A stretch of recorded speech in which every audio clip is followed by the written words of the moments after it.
Meu nome é Renan Vasconcelos, tenho 33 anos e sou formado em administração de empresas com especialização em reestruturação corporativa.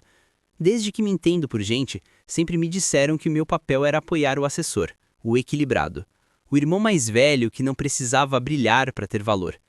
Trabalhei discretamente dentro do grupo familiar Vasconcelos e Leblon, ajudando nas áreas críticas, resolvendo crises, preparando relatórios que outros assinavam. Nunca liguei para reconhecimento, só para os resultados. Mas o preço de ser confiável é muitas vezes ser esquecido. Se você curte histórias de vingança fria e reviravoltas que deixam o queixo no chão, já deixa o like nesse vídeo e se inscreve no canal.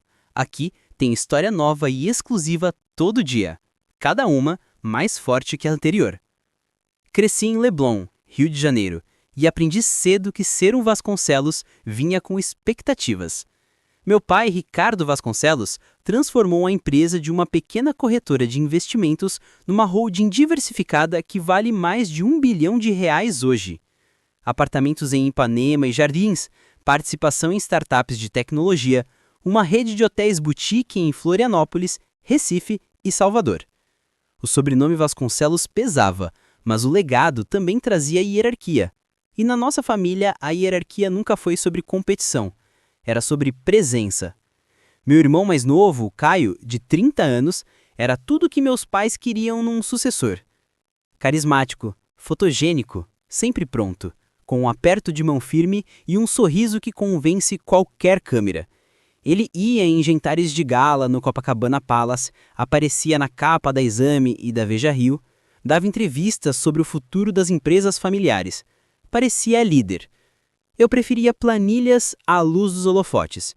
Enquanto o Caio fazia networking, em festas no Morro da Urca, eu revisava contratos de aquisição às 2 da manhã. Enquanto ele dava palestra motivacional, eu reestruturava divisões deficitárias para mantê-las no azul. Nossa avó, Dona Helena Vasconcelos, era a única que parecia enxergar a diferença. Ela fundou a empresa com meu avô em 1978, quando era só um escritório pequeno no centro do Rio. Mesmo aos 85 anos, a cabeça dela cortava mais que faca de churrasco. Renan, ela me disse numa tarde tranquila na casa dela em João Fernandes, Búzios, em fevereiro de 2022. As pessoas confundem show com competência. Seu irmão faz show, você entrega. Nunca esquece qual dos dois realmente importa. Eu sorri educado, achando que era só papo de avó. Não imaginava que ela estava armando algo muito mais concreto que um conselho. Há 3 anos, início de 2022, quando eu tinha 30 e o Caio 27, comecei a perceber um padrão. Toda decisão estratégica importante ia direto para o Caio. Não importava se ele tinha experiência técnica para tocar. E toda vez, em poucas semanas, vinha a ligação desesperada do meu pai ou do diretor financeiro. Renan, dá uma olhada nisso. Só ajuda a gente a dar um pulindo em uns detalhes. Nunca reclamei. Eu entrava, consertava os buracos estruturais, renegociava cláusulas, garantia conformidade com CVM e Receita Federal, devolvia redondinho. O Caio apresentava a versão final para o conselho, recebia os parabéns e ia para a próxima foto de capa.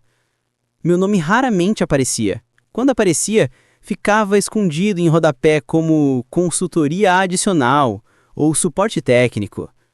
Minha avó via tudo. No almoço no restaurante preferido dela no Fazano do Rio, ela falou na lata. "Estão te preparando para te apagar", disse, cortando o filé com precisão cirúrgica. Entende isso, né? Dei de ombros. Tô de boa nos bastidores, vó. Alguém tem que fazer funcionar. Isso é nobre, respondiu, olhos azuis cravados nos meus. Também é burro. Acha que o seu pai vai lembrar do seu trabalho na hora de passar o bastão. Ele vai lembrar do que ele vê. E o que ele vê é o Caio apertando mão e fazendo discurso. O que eu faço, então? Documenta tudo, ela falou baixo. Cada projeto que você toca, cada crise que você resolve, cada decisão que veio da sua análise, cria um registro que ninguém consiga ignorar nem reescrever. Segui o conselho. Comecei a guardar tudo. E-mails com horário, versões originais de propostas, atas de reunião, modelos financeiros com minha assinatura nos metadados. Organizei tudo cronologicamente num armazenamento na nuvem blindado, com backup em 3 locais diferentes. Não sabia para quê, só confiava no instinto dela. Aí, há 6 meses, em março de 2025, quando minha avó tinha 87 anos, minha avó faleceu. Insuficiência cardíaca, dormindo tranquilamente. O velório foi na Catedral de São Sebastião, no Rio, com presença de empresários, políticos e amigos de 50 anos de relacionamento. O Caio fez o discurso de despedida. Falou lindo sobre visão, força, legado. Eu fiquei lá atrás, em silêncio. 3 semanas depois, início de abril de 2025, o conselho se reuniu para a sessão oficial. Meu pai vinha planejando essa transição há anos. O momento de se afastar das operações e passar o bastão para a próxima geração. A sala de reuniões, no 42º andar da nossa sede na Avenida Paulista, estava lotada. Conselheiros, executivos sêniores e a advogada da família. Minha mãe sentada do lado do meu pai. Caio na minha frente, expressão calma e confiante. Meu pai se levantou, ajeitou a gravata e começou. Hoje é um marco para Vasconcelos e Leblon, disse voz firme. Após muita reflexão, anuncio que Caio Vasconcelos assume como presidente e CEO com efeito imediato. Além disso, será o único beneficiário do trust familiar criado por minha mãe, Dona Helena Vasconcelos, no valor de R$ 900 milhões hoje. Aplausos. Caio sorriu elegante, agradecendo os conselheiros que o parabenizavam. Ninguém olhou para mim. Meu nome nem foi citado. Me sentei ali, mãos cruzadas na mesa, me sentindo um móvel. Uma vida inteira de dedicação invisível, oficialmente descartada como um apoio técnico. Então, quando meu pai ia continuar, a advogada da família, doutora Margarida Sampaio, levantou a mão. Seu Ricardo, antes de prosseguir, tem um assunto que exige atenção imediata do conselho. Silêncio total. Meu pai franziu a testa, pego de surpresa. Doutora Margarida, discutimos o plano de sucessão exaustivamente. Que assunto? Margarida abriu a pasta e tirou uma carpeta azul grossa. 3 semanas antes de falecer, Dona Helena Vasconcelos executou um adendo aos documentos do truste. Esse adendo trata especificamente da distribuição dos 900 milhões e do controle operacional da Vasconcelos e Leblon. O sorriso do Caio sumiu um pouco. O rosto do meu pai embranqueceu. Isso é impossível, disse meu pai. Eu mesmo revisei o planejamento patrimonial dela 2 meses. Não tinha bendo nenhum. Ela trabalhou comigo em segredo, respondeu Margarida, calma, mas firme. O documento foi assinado no meu escritório no fim de fevereiro de 2025, com 2 testemunhas advogadas independentes, tabelião e arquivado com o administrador do truste. Supera qualquer acordo verbal ou informal anterior. Abriu a pasta e começou a ler. Conforme instruções expressas de Dona Helena Vasconcelos, o beneficiário do truste familiar e o controle majoritário da Vasconcelos e Leblon será Renan Vasconcelos, com efeito imediato a partir do seu falecimento. Silêncio absoluto. Senti todos os olhares da sala virarem para mim. Não me mexi, quase não respirei. Meu pai se levantou de repente. Isso não pode estar certo. O Caio sempre foi o destinado. Seu Ricardo, interrompeu Margarida com calma. Sua mãe foi excepcionalmente clara no raciocínio. Incluiu um documento de suporte detalhando a decisão. Com permissão do conselho, leio as partes relevantes. Ninguém contestou. Ninguém conseguiu. Margarida tirou outro documento, cheio da letra inconfundível da minha avó, com anotações datilografadas. Dona Helena escreveu: Nos últimos 5 anos observei cuidadosamente as contribuições operacionais de ambos os meus netos, enquanto Caio serviu admiravelmente como representante público do nome da nossa família. O liderazgo estratégico e financeiro substancial veio consistentemente de Renan.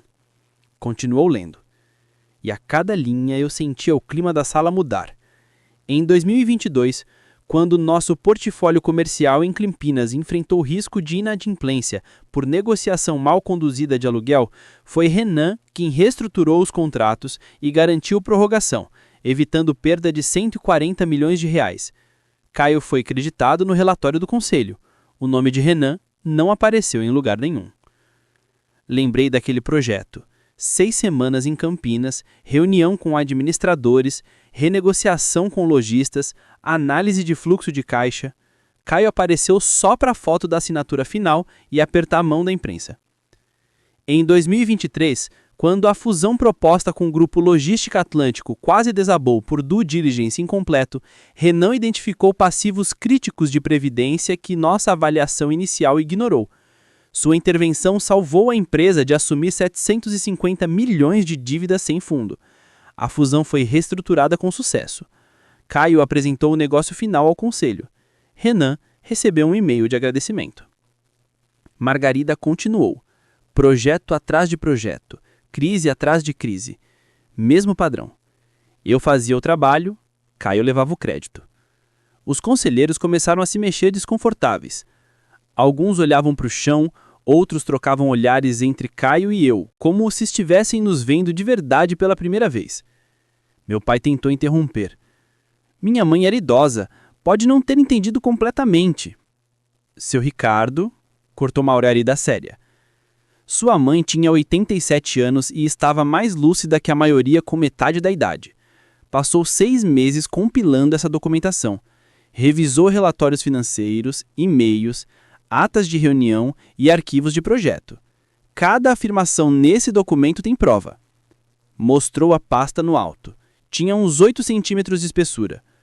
Também incluiu depoimentos juramentados do diretor financeiro, do conselheiro jurídico geral e de 3 VP seniors, todos confirmando que Renan foi o arquiteto estratégico por trás das decisões mais críticas da empresa nos últimos 5 anos. Virou para a página marcada. A conclusão da minha avó dizia: deixo o controle da Vasconcelos e Leblon e o truste familiar para Renan não por favoritismo, mas por necessidade. Uma empresa construída com competência não pode ser liderada só por carisma. Caio tem potencial, mas não conquistou essa responsabilidade. Renan conquistou 100 vezes em silêncio e sem reconhecimento. É hora desse silêncio acabar. Fechou a pasta e olhou direto para o meu pai. Os documentos do truste são juridicamente vinculantes. A transição é efetiva a partir de hoje. Qualquer contestação exigiria provar incapacidade mental ou coação, ambas impossíveis com a documentação e testemunhos que Dona Helena deixou.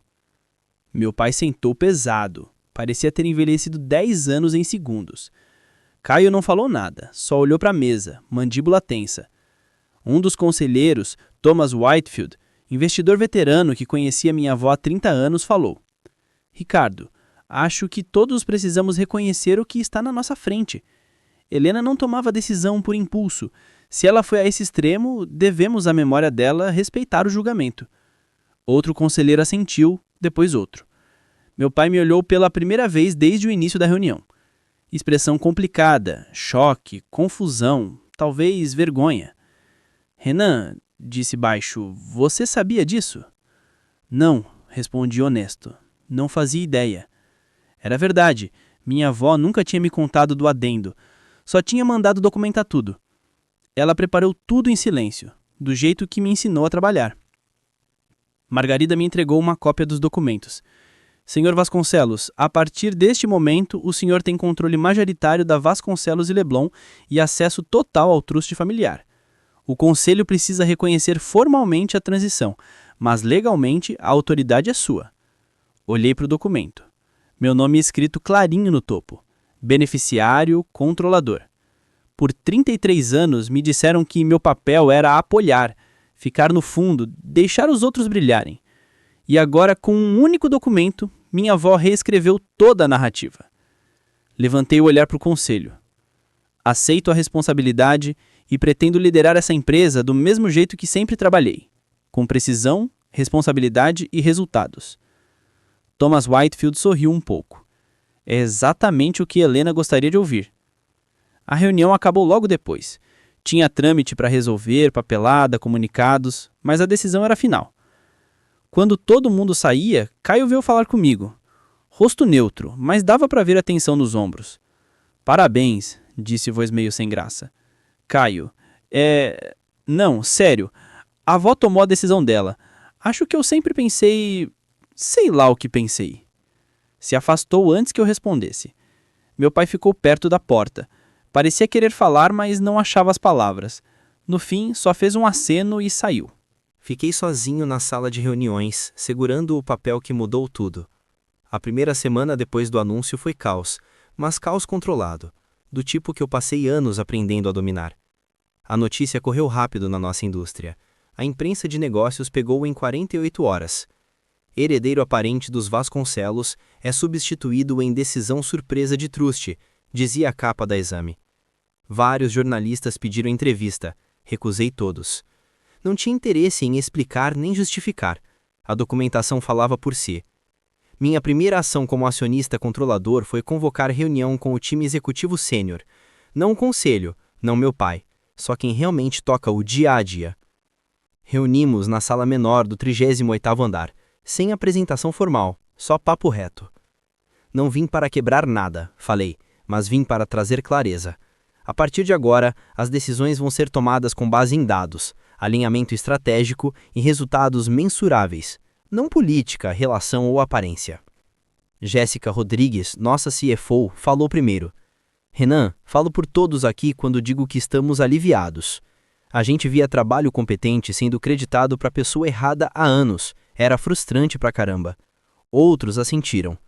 Agradeço, falei, mas não quero que vire caça às bruxas contra o Caio ou ninguém. Ele não foi mal intencionado, só não estava pronto. A culpa disso é do meu pai, não dele. David Park, nosso conselheiro jurídico geral, se inclinou. Qual o plano pro Caio? Respondi. Vou oferecer escolha. Pode ficar num cargo que combine com as habilidades reais dele, desenvolvimento de negócios ou relações com investidores, onde o networking dele realmente agrega. Ou pode sair com uma indenização generosa e tocar outro projeto. Mas autoridade operacional ele não tem mais. Silêncio por um segundo. Justo, disse Jéssica. Mais que justo, na real. Nas 2 semanas seguintes, reestruturei o modelo de governança. Criei linhas de reporte claras. Implementei revisões trimestrais atreladas a métricas específicas. Criei um novo sistema de auditoria interna para garantir responsabilidade em todos os níveis. Caio escolheu sair. Veio na minha sala no fim de abril de 2025, 3 semanas depois da reunião de sucessão, parecendo cansado, mas mais inteiro. Vou pedir demissão, disse, entregando carta digitada. Li rápido. Linguagem corporativa padrão, profissional, sem rancor. Para onde você vai? Ainda não sei, admitiu. Talvez tente algo fora do negócio da família, algo onde eu construa a minha própria reputação, em vez de herdar uma.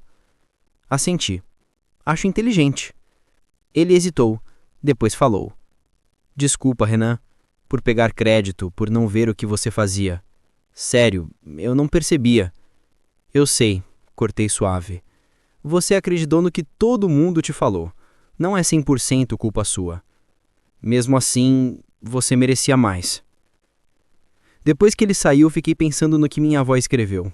Ela não fez isso por rancor, fez por necessidade.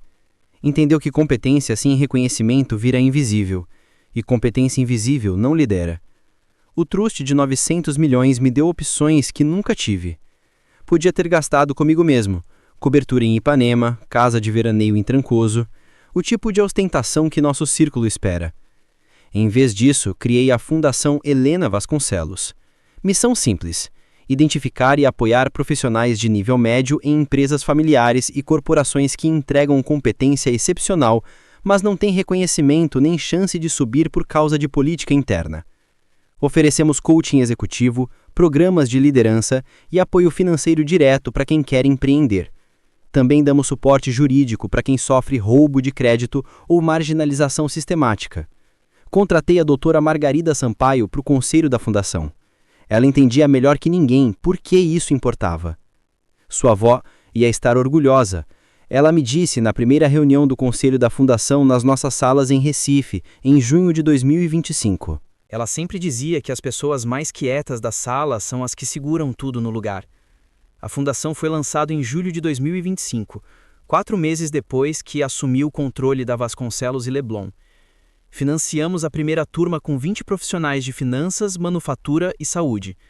Cada um tinha sido sistematicamente ignorado apesar de provas claras de competência. Em um ano, 12 foram promovidos, 5 abriram empresa própria, 3 negociaram aumentos gigantes e participação societária.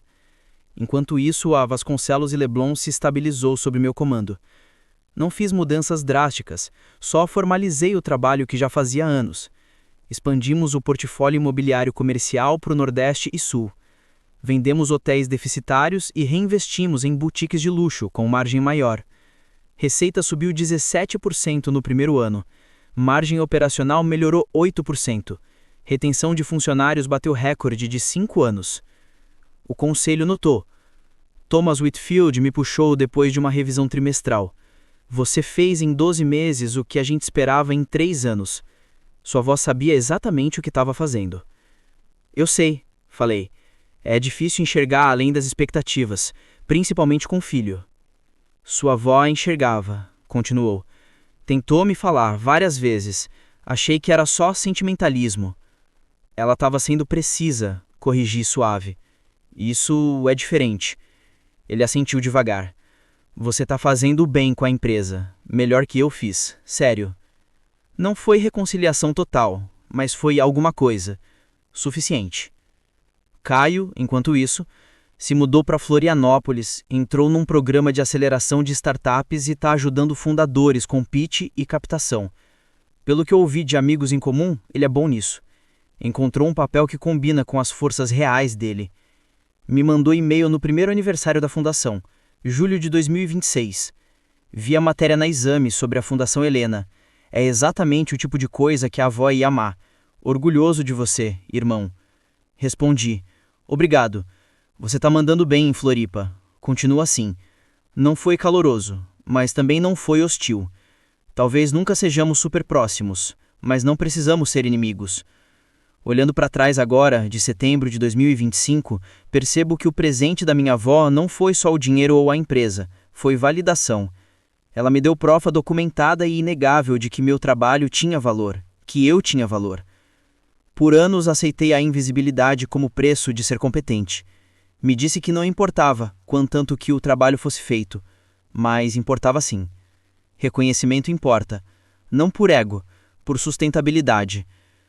Você não lidera efetivamente se ninguém sabe que você está liderando.